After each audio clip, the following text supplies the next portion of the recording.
தமிழ்நாட்டுல புதிய அரசாங்கம் ஃபார்ம் ஆக போற இந்த நேரத்துல தமிழ்நாட்டோட நிதி நிலைமை நல்ல சப்போர்ட்டிவா பாசிட்டிவ்ல இருக்கா? என்னென்ன பிரச்சனைகள் இங்க இருக்கு? புதிய அரசாங்கம் பதவியேற்ற பிறகு அவங்களுக்கு முன்னால் இருக்கக்கூடிய சவால்கள் என்ன? எப்படி இவங்க ரெவன்யூ ஜெனரேட் பண்ண போறாங்க? என்னென்ன வழிகள்ல செலவுகளை குறைக்க போறாங்க? அப்படிங்கிற டீடைல் பிரேக்கப் தான் இந்த வீடியோல பார்க்க போறோம். வாங்க வீடியோக்குள்ளால போலாம். நான் உங்கள் ஃபினெக்ஸ் இந்தியா சதீஷ். ஒவ்வொரு வருஷமுமே மத்திய அரசாங்கம் இருந்தாலும் சரி, மாநில அரசாங்கங்களா இருந்தாலும் சரி, மாவட்ட நிர்வாகமா இருந்தாலும் சரி, ஏன் நகராட்சியா இருந்தாலும் சரி, மாநகராட்சியா இருந்தாலும் சரி, சொல்ல போனா ஒவ்வொரு வீட்லயுமே ஒரு பட்ஜெட் இருக்கும். அந்த பட்ஜெட்டை போட்டு அதுக்குள்ளால தான் செலவினங்களை கொண்டு வருவாங்க. ஸோ இந்த வகையில பார்க்கும்போது தமிழ்நாட்டோட கடன் ஏறத்தாழ 2026-27 வருஷத்துடைய பட்ஜெட்டோட அடிப்படையில் பார்க்கும்போது ஏறத்தாழ 10 லட்சம் கோடி ரூபாய்க்கு மேல இருக்குதுங்க. அப்படின்னா இந்த 10 லட்சம் கோடி ரூபாய்க்கு மேல இருக்கக்கூடிய ஏற்கனவே இருக்கக்கூடிய கடனை இனி வரக்கூடிய புதிய அரசாங்கம் ஏற்கனவே அவங்க கொடுத்துக்கூடிய தேர்தல் வாக்குறுதிகள் இருக்கு இல்லையா, அதெல்லாம் செயல்படுத்தணும். அப்ப செயல்படுத்தக்கூடிய சூழல்ல கடன் கூட போகுதா, அல்ல ஏற்கனவே இருக்கக்கூடிய கடனுக்கு மேல புதுசா கடன் வாங்காம ஏற்கனவே கொடுத்துக்கூடிய வாக்குறுதிகளையும் அவங்க செயல்படுத்தணும், ஏற்கனவே இருக்கக்கூடிய திட்டங்களையும் செயல்படுத்தணும், ஏற்கனவே கொடுத்துருக்கூடிய வட்டி செலவினங்களை கட்டுப்படுத்தணும், ஏற்கனவே இருக்கக்கூடிய நிதி பற்றாக்குறை, ஏற்கனவே இருக்கக்கூடிய வருமான பற்றாக்குறையை உயர்த்தணும். இதற்கான வழிகளை அவங்க கண்டுபிடிக்கணும். இந்த மாதிரிப்பட்ட ஏகப்பட்ட விஷயங்கள் இருக்கிறத நம்ம டீட்டெயிலா பார்த்திருக்கோம்.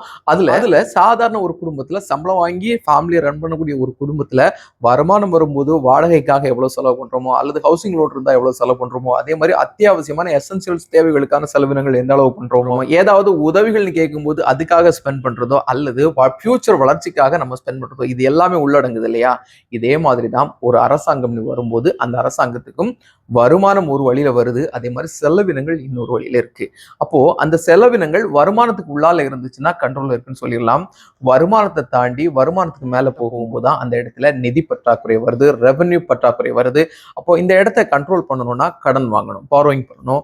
பாரோயிங் பண்ணும்போது ஒவ்வொரு வருஷமும் கொஞ்சம் கொஞ்சமா பாரோயிங் பண்ணும்போது கொஞ்சம் கொஞ்சமா கடன் வாங்கும்போது ஒரு குறிப்பிட்ட காலகட்டத்துக்கு பிறகு பாத்தீங்கன்னா அது ஹியூஜா பெரிய லோன் ஆயிடும், பெரிய போர்டன் ஆயிடும். ஒரு எக்ஸாம்பிளுக்கு கட்டக்கூடிய அளவுக்கான ஒரு ஹவுசிங் லோன் வச்சிருக்கக்கூடிய ஒருத்தர் அடுத்து கார் லோன், அடுத்து 2 வீலர் லோன், அடுத்து எக்ஸ்டென்ஷன் லோன் இப்படின்னு சொல்லிட்டு போயிட்டே இருக்காருன்னா, முதல்ல கண்ணுக்கு தெரிஞ்ச ஒரு ஹவுசிங் லோன் அடுத்து வந்து கார் லோனா மாறுது, அடுத்து 2 வீலர் லோனா மாறுது, இன்னும் பிற கிரெடிட் கார்டு உட்பட நிறைய லோனா போறது மாதிரி தான் மல்டிபிளா வரும்போது கட்ட முடியாத ஒரு சூழல் வரும் இல்லையா? அது ஒரு தனிநபரா இருக்கும்போது அழுத்தத்துல இருக்கும், ஒரு அரசாங்கமா இருக்கும்போது அவங்க கடன் வாங்குற ஒரு சூழ்நிலையை மேலும் மேலும் உயர்த்திட்டு இருக்கும். எப்படி தனிநபரா இருக்கும்போது சிவில் ரிப்போர்ட் பார்த்து கடனை கொடுக்காம இருக்கிறாங்களோ, ஆனால் அரசாங்கங்கள் திரும்ப திரும்ப அவங்களோட நிதி தேவைகளை அதிகரிச்சு வாங்கிடுறாங்க. ஸோ அப்ப இந்த சூழலை இதை கண்ட்ரோல் பண்ண முடியாதா அப்படின்னு பார்க்கும்போது 2025-26 வருஷத்து பட்ஜெட் படியும் செலவினங்கள் படியும் பார்த்தா 2025-26 பினான்சியல் இயர்ல பாத்தீங்கன்னா தமிழ்நாடு அரசாங்கத்துல வருமானமா எதிர்பார்த்தது ஏறத்தாழ 3,20,000 கோடி, செலவினங்கள் ஏறத்தாழ 3,70,000 கோடி. இன்னும் குறிப்பா சொல்லணும்னா 3,68,000 கோடி ரூபாய் அளவுக்கு செலவினங்கள் அப்படிங்கிற மாதிரி கணக்கு சொல்லுதுங்க. அப்படின்னா ஏறத்தாழ 3,68,000 கோடி ரூபாயில 3,20,000 கோடி ரூபாய் அளவுக்கு தான் வருமானம் வந்துருச்சுன்னா அந்த இடத்துல நமக்கு 48,000 கோடி ரூபாய் அளவுக்கு ரெவன்யூ டெபிசிட் வந்துருச்சுங்க. அப்போ ஒவ்வொரு வருஷமும் இதே மாதிரி வருமான பற்றாக்குறை வந்தாலோ அல்லது ஒவ்வொரு வருஷமும் இதை விட வருமான பற்றாக்குறை அதிகரிச்சாலும் அது அவ்வளவுமே பாரோயிங் சைடு நம்மள திருப்பி விட்டுரும். ஏன்னா ஒவ்வொரு மாசமும் அடிப்படையில் இருக்கக்கூடிய சம்பளங்கள், அதாவது அரசு ஊழியர்கள் இருக்காங்கல்ல, அந்த சம்பளங்கள் நம்ம எதுலையுமே கட் பண்ண முடியாது. கட்டாயம் ஒரு குறிப்பிட்ட கால இடைவெளியில், அதாவது 30 நாள் முடிஞ்சிச்சுன்னா, மாசம் முடிஞ்சிச்சுன்னா சம்பளம் கொடுக்கணும். ஏற்கனவே வேலை முடிஞ்சு அவங்களுடைய ஓய்வூதியத்தில் இருக்கக்கூடியவங்களுக்கு பென்ஷன் கொடுக்க வேண்டியது ஒரு அடிப்படையில் இருக்கு. ஸோ அதையும் நம்ம ஸ்பெண்ட் பண்ணணும். இந்த ரெண்டு விஷயமும் முக்கியமா இருக்கும்போது ரெண்டுமே பிக்ஸ்டா இருக்கிறதுனால இந்த ரெண்டையுமே நம்மளால கண்ட்ரோல்ல கொண்டு வர முடியாது, கட்டுப்படுத்த முடியாது. ஏன் கட்டுப்படுத்த முடியாதுன்னா, சாதாரணமா 50,000 ரூபாய் சம்பளம் வாங்குற ஒருத்தருக்கு 50,000 ரூபாய் சம்பளம் 30 நாள் முடிஞ்ச உடனே கிடைச்சாதான் அடுத்த ஒரு மாசம் அவரால் ரன் பண்ண முடியும். அப்போ அந்த 50,000 ரூபாய் 30 நாள் முடிஞ்சு கிடைக்கலன்னா என்ன செய்வாருங்கிற சினாரியோ தான் அரசாங்கத்துக்கும் இருக்குது. இதுல இன்னும் ஒரு முக்கியமான விஷயம் நம்ம ஏற்கனவே சொன்னோம் இல்லையா, 2025-26 வருஷத்துல ஏற்கனவே மதிப்பிடப்பட்ட வருமானம் 3,20,000 கோடி ரூபாய், செலவினம் ஏறத்தாழ 3,68,000 கோடி ரூபாய், அப்ராக்சிமேட்டிக்கா 3,70,000 கோடி ரூபான்னு சொல்றோம் இல்லையா? அந்த ஃபிகர்ல 48,000 கோடி ரூபாய் பற்றாக்குறைன்னு சொல்றோம் இல்லையா? 50,000 ரூபாய் சம்பளம் வாங்குறவருக்கு ஒவ்வொரு மாசமும் 10,000 ரூபாய் பற்றாக்குறை வருது, செலவினங்கள் அதிகமா இருக்கு. அப்ப என்ன பண்ணுவாங்க? அந்த 10,000 ரூபாயும் யாருடையோ அக்கம் பக்கம் தெரிஞ்சவங்கள்ட்ட கடன் வாங்குவாங்க, அல்லது பேங்க்ல கடன் வாங்குறதுக்கு வாய்ப்பு இருக்கு, கிரெடிட் கார்டு தேய்க்கிறதுக்கு வாய்ப்புகள் இருக்கு. இந்த மாதிரிப்பட்ட பிரச்சனைகள் கண்டினியூவா மந்த் ஆன் மந்த் இருந்துச்சுன்னா 50,000 ரூபாய் சம்பளத்துக்கு ஒவ்வொரு மாசமும் 10,000 ரூபாய் கடன் அப்படின்னு நகரத்தால 12 மாசத்துல இதுவே 1,20,000 ரூபாய் கடன்ல கொண்டு விட்டுரும். அப்படித்தானே? இதேதான் அரசாங்கத்துக்கும் ரன் பண்றதுக்காக ஏற்கனவே மதிப்பிடப்பட்ட அளவை தாண்டி வருமானம் வரலைங்க, ஆனா அந்த செலவினங்கள் இருந்துகிட்டே இருக்கு. அப்ப என்ன பண்ணுவாங்க? அதை தான் பாரோயிங், நம்ம ஏற்கனவே சொன்ன மாதிரி அவங்களும் லோன் வாங்கிட்டு இருக்காங்க. ஒரு காலகட்டத்துல இது பெரிய லோனா மாறி நம்மளுடைய கழுத்தை நெருக்கக்கூடிய அளவுக்கு வந்துடுது. அப்படி பார்க்கும்போது 2025-26 ஃபைனான்சியல் இயர்ல ஏறத்தாழ தமிழ்நாட்டோட நிதி பற்றாக்குறை ஏறத்தாழ 1,22,000 கோடியா மதிப்பிடப்பட்டிருக்குங்க. அப்போ 1,22,000 கோடி ரூபாய் நமக்கு நிதி பற்றாக்குறை இருந்தா அதை வந்து பாரோயிங் பண்ணியிருப்பாங்க இல்லையா? பண்ணியிருக்கும் போது ஏற்கனவே இதுக்கு முந்தைய வருஷங்கள் எல்லாம் ஏற்கனவே கடன் வாங்கியிருப்பாங்க இல்லையா? இந்த கடனுக்கெல்லாம் வட்டின்னு ஒரு விஷயம் இருக்கும் இல்லையா? அந்த வட்டியும் நம்ம கட்ட வேண்டிய சிச்சுவேஷன் இருக்கும். அப்படின்னா இன்றைய தேதிக்கு 10 லட்சம் கோடி ரூபாய் அளவுக்கு தமிழ்நாட்டோட கடன் இருக்கு அப்படிங்கிற மாதிரி இருந்துச்சுன்னா எத்தனை 1000 கோடி ரூபாய் அளவுக்கு நாம வட்டியா மட்டுமே கட்டுவோம் அப்படிங்கிறத உங்களுக்கு இந்த இடத்துல புரிஞ்சுக்க முடியும்னு நான் நினைக்கிறேன்.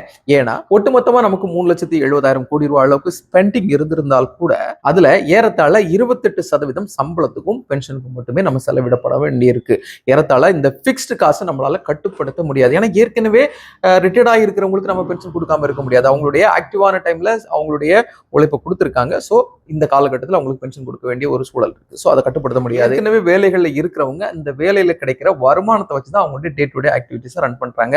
அப்போ அவங்களுக்கும் சம்பளம் கொடுக்காம இருக்க முடியாது. இந்த பிக்ஸ்டு காஸ்ட் மட்டுமே ஏறத்தாழ 28%. இந்த 28% மதிப்பு ஏறத்தாழ 1,03,000 கோடி ரூபாய். இதுல ஏறத்தாழ 19-20% சம்பளத்துக்காக செலவிடப்பட வேண்டியிருக்கு. அரௌண்ட் 8-9% பென்ஷனுக்காக செலவிடப்பட வேண்டிய ஒரு சூழல் இருக்கு. ஸோ இதை எந்த இடத்துலயும் நம்மளால தடுத்து நிறுத்த முடியாது. ஏன் தடுத்து நிறுத்த முடியாது அப்படின்னு சொன்னா அரசு ஊழியர்கள் இல்லைன்னா அரசு இயந்திரம் இயங்காது. காவல்துறை இல்லைன்னா மக்களுக்கு பாதுகாப்பு கொடுக்க முடியாது. அரசு ஊழியர்கள் அதுவும் குறிப்பா ஸ்பெசிபிக்கா ஆசிரியர்கள் இல்லைன்னா எஜுகேஷன் நமக்கு ரொம்பவே பிரச்சனை உருவாக்கிறோம். ஸோ அதையும் நம்மளால தடுத்து நிறுத்த முடியாது. இந்த 3 விஷயங்களும் அடிப்படையில் இருக்குங்கிறதுனால எந்த இடத்துலையும் நம்ம இதில் கை வைக்க முடியாது. ஆனால் அதுக்கு அடுத்தால நம்ம ஸ்பெண்ட் பண்ணக்கூடிய பெரிய விஷயம் என்னன்னா சப்சிடிஸ். ஏறத்தாழ ஒட்டுமொத்தமா பார்க்கும்போது 18% 66,000 கோடி ரூபாய் அளவுக்கு 2025-26 ஃபினான்சியல் இயர்ல நாம சப்சிடிக்காக செலவு பண்ணதா ரிப்போர்ட் இருக்குங்க. அப்போ இந்த 66,000 கோடி ரூபாய் அளவுக்கு தோராயமா நம்ம செலவு பண்ணியிருக்கோம்னா இதுல என்னெல்லாம் வருதுன்னா ஏற்கனவே அரசாங்கம் நமக்கு கொடுக்குறாங்க இல்லையா? ஈபியினுடைய சப்சிடி 100 யூனிட் நமக்கு இலவச மின்சாரம் கொடுக்குறாங்க. அதே மாதிரி பெண்களுக்கு பேருந்துல இலவச பயணம்னு சொல்லியிருக்காங்க இல்லையா? அதனுடைய பயன்பாடு இருக்கு. அதே மாதிரி ரேஷன்ல வாங்கக்கூடிய நம்ம அரிசி இருக்கு இல்லையா? அதனுடைய மணி இந்த விஷயங்கள் எல்லாமே நம்ம ஸ்பெண்ட் பண்றது ஏறத்தாழ 66,000 கோடி ரூபாய். ஆனா எனக்கு இந்த இடத்துல ஒரு விஷயம் தோணுதுங்க. இப்போ நம்ம பஸ் டிராவல் பத்தி நம்ம சொல்றோம். பெண்களுக்கு ஃப்ரீ பஸ் அப்படிங்கிறது நம்ம எந்த இடத்துலயுமே பெண்களுக்கு கொடுக்கறத நம்ம வரவேற்க தான் செய்யும். ஆனால் பெண்களுக்கு மட்டும்தான் கொடுக்கணும், அது ஆண்களுக்கு கொடுக்கலாம். அது எப்படின்னா கட்டாயம் அதுக்கான ஒரு நிர்ணயம் இருக்கணுங்க. எப்படின்னா அடிப்படையில அரசு ஊழியர்கள், அதாவது மாநில அரசு ஊழியர்களா இருந்தாலும் சரி, மத்திய அரசு ஊழியர்களா இருந்தாலும் சரி, அவங்களுக்கான அடிப்படை சம்பளம் இந்த அளவுக்கு கீழே, அதாவது ஒரு 30,000 ஒரு நாளைக்கு குறைந்த 1000 ரூபாயாவது ஒரு மனுஷனுக்கு சம்பளம் இருக்கணும். அப்படின்னா குறைந்தபட்சம் 30,000 ரூபாய் அடிப்படை சம்பளமாவது இருக்கணும். அப்படி இருந்தா மட்டும்தான் அவங்களால குடும்பத்தை ரன் பண்ண முடியும். அப்படிங்கிற ஒரு ஸ்டேஜ்ல 30,000 ரூபாய்க்கு கீழே சம்பளம் இருக்கக்கூடியவங்களுக்கு நீங்க இந்த மாதிரிப்பட்ட ஃப்ரீ ஃபர்ஸ்ட் சர்வீசஸ் கொடுக்கறது உண்மையிலே வரவேற்கப்பட வேண்டிய விஷயம் தான். ஆண்களுக்கா இருந்தாலும் சரி, பெண்களுக்கா இருந்தாலும் சரி. ஏன்னா இன்னைக்கு டேட்டுக்கு ஈஸியா இதெல்லாமே ஐடென்டிஃபை பண்ண முடியும். இன்கம் டேக்ஸ் ஃபைல் பண்றாங்க அப்படிங்கிறதுக்காக, அதாவது நீங்க ஒரு பர்டிகுலர் டியூரேஷன்ல ஏதோ கொஞ்சம் பணத்தை நீங்க பேங்க்ல வச்சு அதுக்கு டிடிஎஸ் வந்தாலே நீங்க அந்த டிடிஎஸ் ரீக்ளைம் பண்ணி வாங்கணும்னா நீங்க ஐடி ஃபைல் பண்ண வேண்டிய ஒரு சிச்சுவேஷன் இருக்கும். ஸோ அதை வரைமுறைப்படுத்தாமல் அதுக்கு பதிலாக ஏற்கனவே இருக்கக்கூடிய சம்பள கணக்கை வச்சுக்கலாம். ஒரு அடிப்படையில் 30,000 ரூபாங்கிறது பேசிக்கா தொடக்கத்தில் வைக்கும்போது 30,000 ரூபாய்க்கு கீழே சம்பளம் இருக்கிறவங்களுக்கு இந்த ஃப்ரீ பஸ் சர்வீசஸ் கொடுக்கணும் அப்படிங்கிறது கொண்டு வந்தா வரவேற்கப்பட வேண்டிய விஷயம். ஏன்னா அரசாங்கங்கள்ல இருந்தாலும் சரி, பிரைவேட்ல இருந்தாலும் சரி, ஏகப்பட்ட மக்கள் இந்த 30,000 ரூபாய்ங்கிற ஒரு வரைமுறைக்கு கீழே இருக்கிறாங்க. அவங்களுக்கு அதிகமா பயன்படக்கூடிய வாய்ப்புகள் இருக்கு. ஆண்களுக்கும் இது அதிகமா பயன்படக்கூடிய வாய்ப்புகள் இருக்கு. இது எல்லாத்தையும் தாண்டி ஒரு பர்டிகுலர் ஏஜ், அதாவது நம்ம ஏற்கனவே சொல்ற மாதிரி சீனியர் சிட்டிசன் 58 60 அரசாங்கம் நிர்ணயிச்சுக்கலாம். அந்த வயசுக்கு மேலையும் பென்ஷன் வாங்குறாங்க இல்லையா? அரசு ஊழியர்கள் பென்ஷன் வாங்குறாங்க இல்லையா?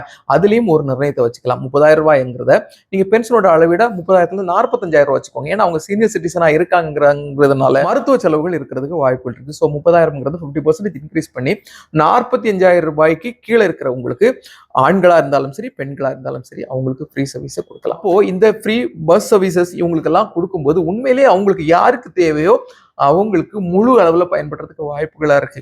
ஆண்களும் பெண்களும் அந்த வேறுபாடு இதுல இல்லாம இருக்கும் முதல் விஷயம். ரெண்டாவது, ஆண்கள்ல யாருக்கு தேவை இருக்கோ அவங்களுக்கும் கிடைச்சிரும், பெண்கள்ல யாருக்கு தேவையோ அவங்களுக்கும் கிடைச்சிரும். அப்படின்னா ஒட்டுமொத்தமா யாருக்கு உதவி தேவைப்படுதோ அவங்களுக்கு போய் சேரும் போது அதனுடைய பயன் முழுமையா கிடைக்கும் போது தானே நீங்க எந்த விஷயத்தை செயல்படுத்தணும்னு உங்களுடைய உள்ளுணர்வு சொல்லி அதை செயல்படுத்த தொடங்குனீங்களோ அதனுடைய நியாயத்தை நம்ம கற்பிக்க முடியும். ஸோ அதனால இந்த விஷயங்களை உண்மையிலே ரிஃபைனிங் வேணும். இதனுடைய ஃப்ரேம் ஒர்க் வேணும். கிரவுண்ட் லெவல்ல இதை வந்து ஒர்க் பண்ணி அதுக்கான ஒரு மாற்றி அமைக்கப்பட்ட ஒரு அளவுக்கு வந்துடுச்சுன்னா நிச்சயமா இந்த ஃப்ரீ சர்வீசஸ் மக்களுக்கு பயன்படுறதுக்கு வாய்ப்பு இருக்கு. யாருக்கெல்லாம் இது தேவையில்லையோ அதெல்லாம் நம்ம கட்டுப்படுத்தும் போது ஆட்டோமேட்டிக்கா அதன் மூலமா கொஞ்சமானாலும் ரெவன்யூ வர்றதுக்கு வாய்ப்புகள் இருக்கு. ஏன்னா ஏற்கனவே போக்குவரத்து துறையும் சரி, ஈவியும் சரி, லாபத்துல இல்லைங்கிறது நமக்கு தெரியும். கண்டினியூவா நீங்க லாபத்துல இல்லாமலே இருந்துட்டு இருக்கும்போது ரன் பண்றது ரொம்ப கஷ்டமா இருக்கும். அதுக்காக தான் சொன்னேன். எலக்ட்ரிசிட்டியை பொறுத்தவரையில 100 யூனிட் கொடுக்கறது மிகப்பெரிய விஷயம். நிறைய கிராமங்கள்ல இருந்து நகரத்துக்கு மாறி செலவினங்களை கட்டுப்படுத்த முடியாம கூட நிறைய ஃபேமிலிஸ் இருப்பாங்க. ஸோ ஏற்கனவே கிராமங்களுக்கு இருக்கவங்களுக்கு அது பயன்படும். நகரங்கள்ல இருக்கிறவங்களுக்கு அது உண்மையிலேயே நிறைய குடும்பங்களுக்கு அது வந்து பயன்படுறதுக்கு வாய்ப்புகள் இருக்கு. அப்போ இதை நீங்க முறைப்படுத்துறதுக்கு என்னெல்லாம் பண்ணலாம் அப்படின்னு சொல்லி பார்க்கும்போது 100 யூனிட்ங்கிறத ஒவ்வொரு மாசமும் கணக்கிடலாம். இப்போ வந்து ஆர்டிபிஷியல் இன்டெலிஜென்ஸ் காலம் ரொம்ப ஈஸியா கணக்கிடலாம். ஒவ்வொரு மாசம் முடிஞ்சா எப்படி நம்ம சம்பளம் வாங்குறோமோ அதே மாதிரி ஒவ்வொரு மாசம் முடியும் போது எப்படி வாடகை தர்றோமோ, ஒவ்வொரு மாசம் முடியும் போது எப்படி இஎம்ஐ கட்டுறோமோ, இன்ட்ரெஸ்ட் பே பண்றோமோ, அதே மாதிரி ஒவ்வொரு மாசம் முடியும் போது டிஎன்இபியுடைய அளவீடு வேணும். அந்த அளவீடு கொண்டு வரப்பட்டுச்சுன்னா அந்த சுமை, ஏன்னா ஒரு பர்டிகுலர் யூனிட்ஸ்க்கு மேல வரும்போது டேரிஃப் ரைஸ் ஆயிருது, அதனாலயும் சுமை இருக்கு இல்லையா, அதையும் நம்ம இதுல கண்ட்ரோல் பண்றதுக்கு வாய்ப்புகள் இருக்கு. ஸோ அப்படி வரும்போதும் இந்த இடத்துலையும் நீங்க ஃபிக்ஸ் பண்ணணும். ஒரு குடும்பத்தினுடைய ஆண்டு வருமானம் எந்த அளவுக்கு இருக்கணும் அப்படிங்கிறத பார்க்கலாம். அப்படி பார்க்கும்போது நம்ம ஏற்கனவே சொன்ன பேராமீட்டரை நீங்க கன்சிடர் பண்ணலாம். எப்படின்னா, ஒருத்தர் வேலை செய்யறவருக்கு 1000 ரூபாய் சம்பளம்னா, இன்கேஸ் அவங்க குடும்பத்துல ஹஸ்பண்ட் ஒய்ஃப் 2 பேருமே வேலைக்கு போறாங்கன்னா 30,000 60,000 ரூபாய் சம்பளத்துக்கு உட்பட்டு இருந்தாங்கன்னா அவங்களுக்கு 100 யூனிட் மின்சாரம் இலவசமா கொடுக்கப்படலாம் அப்படின்னு சொல்லலாம். இது வரவேற்கப்பட வேண்டிய விஷயம். ஒரு தனிநபருடைய வருமானத்தை கன்சிடர் பண்ணணும்ல, 2 பேருடைய வருமானத்தை கன்சிடர் பண்ணிக்கலாம். யாரெல்லாம் இந்த வரைமுறைக்கு மேல சிங்கிள் பர்சன் 60,000 ரூபாய்க்கு மேல சம்பளம் வாங்கினாலோ, குடும்பம்னு எடுக்கும்போது குறைந்தபட்சம் 2,000 ரூபாய் ஒரு நாளைக்கு, 30 நாளைக்கு 60,000 ரூபாய், அப்படி 60,000 ரூபாய் சம்பளம் வாங்கக்கூடிய குடும்பத்துக்கு 30,000 ரூபாய் ஹஸ்பண்ட் சம்பளம் வாங்கலாம், 30,000 ரூபாய் ஒய்ஃப் சம்பளம் வாங்கலாம். அப்படின்னா 30 60,000 ரூபாய் 2 வருட சம்பளத்தை சேர்க்கும் போதே 60,000 ரூபாய்ங்கிற ஒரு லிமிட் வரும்போது இந்த 60,000 ரூபாய் சம்பளத்துக்கு கீழே இருக்கிறவங்களுக்கு நீங்க அந்த 100 யூனிட் மின்சாரத்தை கொடுக்கறதுக்கும் போது அவங்களுக்கு பயன்படுறதுக்கு வாய்ப்பு இருக்கு. 60,000 ரூபாய் சம்பளத்துக்கு மேல இருக்கக்கூடிய அரசு ஊழியர்களா இருக்கலாம், பிரைவேட் ஊழியர்களா இருக்கலாம், எல்லாருக்குமே பிசினஸ் பண்றவங்களா இருக்கலாம், எல்லாருக்குமே நீங்க மானியம் கொடுக்க வேண்டிய அவசியம் வராது. இதுலயும் அதிகமான பணத்தை மிச்சப்படுத்துறதுக்கான ஒரு வாய்ப்புகள் இருக்கு. ஸோ இதுல வரைமுறைப்படுத்துறது ரொம்ப ரொம்ப முக்கியம். வெளிப்படையா வரைமுறைப்படுத்தணும். ஒவ்வொரு வருஷமும் கேஒய்சி பண்ணும்போது நம்ம சொல்றோம் இல்லையா, இன்கம் அப்டேட் பண்ணுங்க, இன்கம் அப்டேட் பண்ணுங்கன்னு சொல்லிட்டு அரசாங்கத்திலிருந்து அறிவுறுத்தல் இருக்கும். அதாவது கேஒய்சி ஏஜென்சிஸ்ல இருந்து அறிவுறுத்தல் இருக்கும். அப்போ அந்த இன்கம் அப்டேஷன்ல நீங்க இந்த வருஷம் உங்களுடைய ஆண்டு வருமானம்னு ஒரு கேட்டகரியில 5 to 10 lakhs அல்லது 10 to 15 lakhs ஒரு ஸ்லாபை கொடுத்துட்டீங்க. அதனால அடுத்த வருஷம் உங்களுடைய வருமானம் சம்பளம் வாங்குறவங்களுக்கு மேபி ரைஸ் ஆயிடலாம். கவர்மெண்ட்ல இருக்கிறவங்களுக்கும், முக்கியமா பிரைவேட்ல இருக்கிறவங்களுக்கும். இன்கேஸ் சம்பள உயர்வு இல்ல, கம்மி ஆயிடுச்சுன்னா என்ன பண்ணுவீங்க? ஆனா இன்ஃபிளேஷன் ரைஸ் ஆயிருக்கும். ஸோ அப்போ அவங்களுடைய வருமானத்தினுடைய கண்ட்ரோலிங்கை எப்படி கொடுக்க போறாங்க? அப்போ அடுத்த வருஷம் 10 to 15 லட்ச ரூபா வருமானமோ அல்லது 5 to 10 லட்ச ரூபா வருமானமோ இருந்தவங்க பின்னோக்கி வரக்கூடிய ஒரு சூழல் வந்தால் அதை ஏற்றுக்கிறதுக்கு அரசாங்கம் ரெடியா இருக்கணும். ஒரு வாட்டி எனக்கு மானியம் வேண்டாம் நீ கொடுத்த பிறகு அடுத்த வருஷம் உண்மையிலேயே அவங்களுக்கு வருமானம் இல்லாத பட்சத்துல அவங்களுக்கு இந்த மானியம் கொடுக்கப்படணும். இதுதான் மிக முக்கியமான விஷயம். இதுக்காக தான் நான் சொன்ன தொடக்கத்திலே வெளிப்படைத்தன்மை ரொம்ப கிளியரா இருக்கணும், பாகுபாடு இல்லாம இருக்கணும். அடுத்த முக்கியமான விஷயம் பாத்தீங்கன்னா ரேஷன் ரைஸ் இருக்கு இல்லையா, அதனுடைய ஸ்கீம். அரசாங்கம் ரேஷன்ல கொடுக்கக்கூடிய அந்த அரிசியினுடைய கொள்முதல் விலைக்கும் நமக்கு ஃப்ரீயா தரக்கூடிய அந்த அரிசிக்கும் ஏகப்பட்ட இடைவெளி இருக்கு. அப்ப அந்த இடைவெளியை சமப்படுத்தணும்னா அந்த ரேஷன் அரிசி இருக்கிறதுனாலதான் நிறைய குடும்பங்கள் இன்றைக்கும் நல்லபடியா ஒரு நேரமாவது சாப்பிடுறாங்க. ஸோ அதனால அந்த ரேஷனை நம்ம வந்து கட் பண்ண முடியாது. ஏன்னா ஒரு 20 வருஷம் பின்னோக்கி போனோம்னா எல்லாருமே ரேஷன் சாப்பிட்டுருப்போம், ரேஷன் அரிசி வாங்கி சாப்பிட்டுருப்போம். அதனாலதான் ஒரு வளர்ந்து இந்த அளவுக்காவது வந்திருக்கும். அப்படி இருக்கக்கூடிய சூழல்ல இன்னும் கடைக்கோடி மக்களுக்கும் அது பயன்படணும்னா அந்த ரேஷன் ஸ்கீமை நம்ம வந்து கட்டுப்படுத்த முடியாது, தடை பண்ண முடியாது. அப்படின்னா அந்த ரேஷன் ஸ்கீம் கட்டாயம் வேணும். அப்போ இதுவும் யாருக்கு தேவையோ அவங்களுக்கு தானே கொடுக்கணும். ரேஷன் கார்டு இருக்கக்கூடிய எல்லாருக்கும் இலவச அரிசி கொடுக்கணும் இல்ல, இதையும் ஒரு பேராமீட்டரா கொண்டு வரணும். எடுத்துக்கிட்டா எப்படி ஒரு வீட்டுக்கு அடிப்படை செலவுகள்ல அதிகமான செலவுகள் இந்த மாதிரிப்பட்ட எசென்சியலுக்காக செலவிடப்பட வேண்டிய ஒரு சூழல் இருக்கோ, அப்படின்னா இங்கேயும் நீங்க குடும்ப வருமானம்ங்கிற ஒரு விஷயத்தை கொண்டு வரணும். ஒரு சிங்கிள் மேனா இருந்தாலும் சரி அல்லது குடும்பத்தில் இருக்கக்கூடிய ஹஸ்பண்ட் ஒய்ஃப் இந்த 2 பேர் இருக்காங்க இல்லையா, இவங்க 2 பேருடைய வருமானத்தை கணக்கிட்டு அதுக்கும் ஒரு பாராமீட்டர் வச்சுக்கலாம். ஒரு மாசத்துக்கு குறைந்தபட்சம் 1 லட்சம் ரூபாய்ங்கிற ஒரு லெவலையாவது கட்டாயம் ஃபிக்ஸ் பண்ணணும். இந்த வரும் ரேஷன்ல அரிசி மானியமா வழங்கப்படாதுங்கிறது கட்டாயம் வரணுங்க.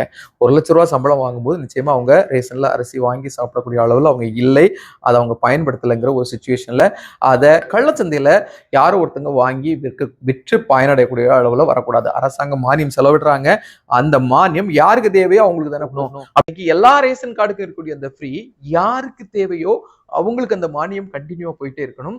ஆனால் தேவைப்படாதவங்களுக்கு அதை கொடுக்க கூடாது. அப்ப இதுக்கு ஒரு வரைமுறைப்படுத்தணும். ஏற்கனவே சொன்ன மாதிரி 30,000 ரூபாங்கிறது குறைந்தபட்சம் ஒரு தனிநபருக்கான அடிப்படை சம்பளமா இருக்கணும். ஒரு குடும்பத்துக்கு குறைந்தபட்சம் 2 பேர் ஹஸ்பண்ட் ஒய்ஃப் மட்டும் எடுத்துப்போம், குழந்தைகளை கன்சிடரே பண்ணல. இந்த 2 பேருடைய அடிப்படை சம்பளம் குடும்ப வருமானமா குறைந்தபட்சம் 60,000 ரூபாய்ன்னு சொல்லி எலக்ட்ரிசிட்டிக்காக பேசணும். இப்போ குடும்ப ஆண்டு வருமானம் ரேஷன் கார்டுக்காக, ரேஷன்ல ஃப்ரீ அரிசி வாங்குறதுக்காக 1 லட்சம் ரூபாங்கிற ஒரு அளவீடையாவது நிர்ணயிக்கணும். இப்படி நிர்ணயிச்சு வரும்போதுதான் இந்த சப்சிடி எல்லாம் நம்மளால கண்ட்ரோல் பண்ண முடியும். அப்போ இது மூலமாவும் அரசாங்கத்தோட செலவினம் கொஞ்சம் கொஞ்சமா கண்ட்ரோல் ஆக வாய்ப்பு இருக்கு.